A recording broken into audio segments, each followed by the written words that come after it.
लेके उगलवाएगा राज।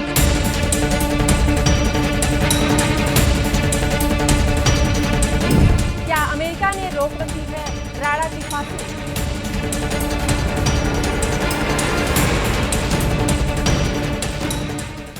भारत का 16 सालों का इंतजार खत्म हुआ। मुंबई हमलों का गुनहगार आतंकी तहव्वुर राणा आखिरकार भारत की कैद में आ गया है। अब वह एनआईए की कस्टडी में है।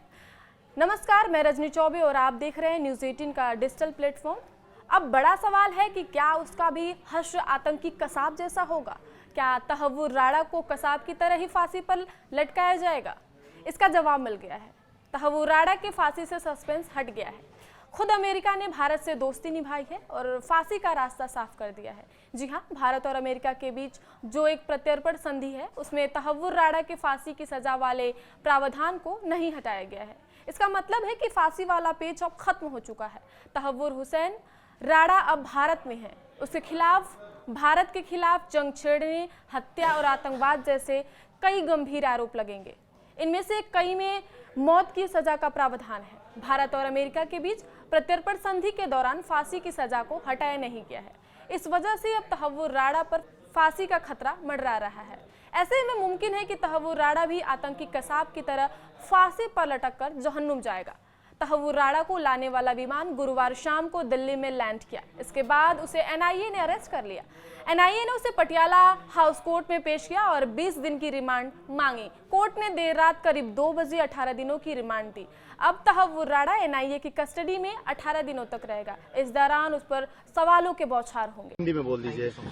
एनआईए ने 20 दिन की पुलिस कस्टडी मांगी थी। कोर्ट ने 18 दिन की कस्टडी दी है इन्वेस्टिगेशन के लिए और ये डायरेक्ट किया है कि कस्टडी में लेने से पहले और अगली डेट पे प्रोडक्शन से पहले भी कॉम्प्रिहेंसिव मेडिकल टेस्ट होंगे और बीच में जो भी उनकी मेडिकल रिक्वायरमेंट्स हैं उनको ध्यान में रखें। क्या राणा को अब आने वाले समय में फिजिकली पेश किया जाएगा, वीसी के थ्रू ऐसी कोई बात? नहीं, फिजिकली पेश किया जाएगा। सर, एनआईए ने कुछ ऐसा आर्ग्यूमेंट दिए हैं कि उसको मुंबई ले जाना पड़ेगा या मैं इस चीज पे कमेंट नहीं कर सकता क्योंकि कोर्ट ने स्ट्रिक्ट डायरेक्शंस दिए हैं कि इस केस के बारे में डिस्कस ना। सर, एक बार अपना नाम।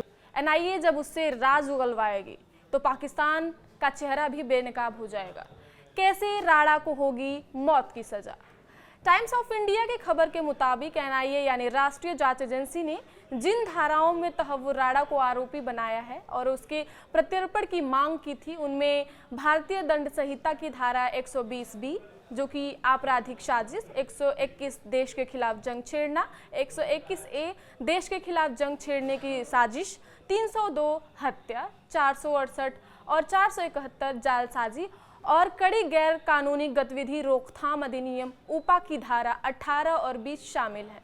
ये धाराएं आतंकवादी गतिविधियों से संबंधित है। इसका मतलब है कि उसे मौत की सजा से अब कोई नहीं रोक सकता। अमेरिका ने कैसे निभाई दोस्ती? तहव्वुर राणा के प्रत्यर्पण में अमेरिका ने भारत से दोस्ती निभा दी है। जी हाँ, भारत सरकार ने अमेरिका को आश्वासन दिया है कि तहव्वुर राणा पर उन्हीं अपराधों के लिए मुकदमा चलाया जाएगा जिनके लिए प्रत्यर्पण की मांग की गई थी। इसके अलावा उन अपराधों पर भी मुकदमा चलेगा जो अमेरिका और भारत दोनों जगह अपराध माने जाते हैं। क्या अमेरिका ने रोक रखी है फांसी? सूत्रों का कहना है कि अमेरिका ने ऐसी कोई शर्त नहीं रखी है कि तहव्वुर राणा को मौत की सजा न मिले। पहले यह खबर थी कि अमेरिका ने फांसी पर पेच लगा रखा है। प्रत्यर्पण के दौरान कहा था कि तहव्वुर को फांसी न मिले। हालांकि अब सच सामने आ गया है। एनआईए के एक सीनियर अधिकारी की माने तो अमेरिका की ओर से मौत की सजा न देने की ऐसी कोई मांग नहीं की गई थी। अजमल कसाब के खिलाफ पूरे भारत के कानून के अंतर्गत जो पूरा मुकदमा चला है, कसाब को पूरा अपना बचाव करने का, अपने वकील देने का पूरा अधिकार था। उसने वकील दिए, उसको पूरा अपील करने का मौका मिला हाई कोर्ट में, फिर सुप्रीम कोर्ट में, उसके बाद उसको सजा हुई। तो इसी तरह से राणा का जब ट्रायल होगा, उसका जब मुकदमा चलेगा, तो इसी तरह से उसको पूरा कानूनी तरीके से अधिकार देकर उसको जो भी सजा हो उसको स्वीकार करना पड़ेगा। हमारे देश में कांगारू कोर्ट नहीं चलेगा।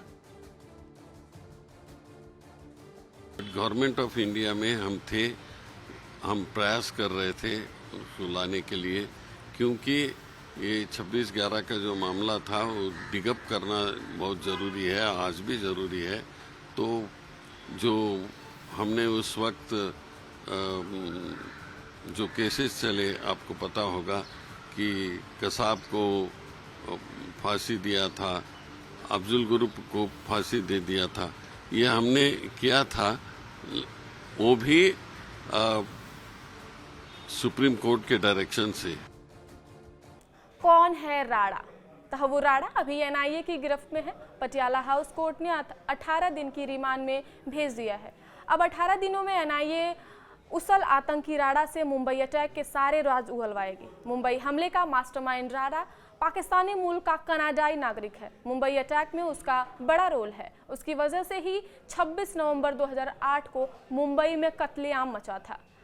राणा को कल यानी गुरुवार को अमेरिका से प्रत्यर्पित करके लाया गया है। आतंकी तहव्वुर राणा की आज से उल्टी गिनती शुरू हो गई। आज उसका पहली बार एनआईए के अधिकारियों से सवालों के साथ आमना सामना होगा। बंद कमरे में तहव्वुर राणा के कानों में सवालों की गूंज सुनाई देगी। तो चलिए जानते हैं कि आखिर तहव्वुर राणा से क्या क्या सवाल पूछा जाएगा। आखिर एनआईए की टीम किन किन रहस्य से पर्दा हटाना चाहती है, कहां कहां गए, हेडली से कैसे संबंध, कितनी बार पाक गए। तहव्वुर राणा आज से खोलेगा राज। अपनी मुंबई यात्रा के दौरान तुम किन किन जगहों पर गए थे? अपनी मुंबई यात्रा के दौरान तुमने किन किन जगहों से लोगों से मुलाकात की? मुंबई के अलावा देश के और किन किन हिस्सों में गए थे? आतंकी हेडली से तुम्हारे संबंध कितने दिनों से थे? हेडली के अलावा और किन किन सहयोगियों से तुमने 26/11 हमले से पहले संवाद कायम किया था? हाफिज सईद और अब्दुल रहमान लखवी से तुम्हारा संपर्क कितनी बार हुआ था? पाकिस्तान सेना के वरिष्ठ अधिकारियों से तुम्हें कब कब निर्देश मिल रहे थे? कितनी बार तुमने पाकिस्तान की यात्रा की? मुंबई 26/11 हमलावरों को लॉजिस्टिक्स सपोर्ट करने वालों से कब कब और कितनी बार तुमने मुलाकात की थी? क्या तुम्हें हथियारों की सोर्सिंग के नेटवर्क का पता था? क्यों समुद्री रास्तों का चयन किया गया? क्या हमलावरों की ट्रेनिंग में तुम भी शामिल थे? और किन किन शहरों पर हमले की योजना थी? कश्मीर स्थित आतंकी संगठन का और किन किन देशों के नेटवर्क हैं जिनका इस्तेमाल भारत के खिलाफ हो रहा है? आखिर आतंकियों का मुंबई अटैक का असल मकसद और मुख्य टारगेट क्या था? आगे की खबरों के लिए देखते रहिए न्यूज़ 18 का डिजिटल प्लेटफॉर्म। धन्यवाद।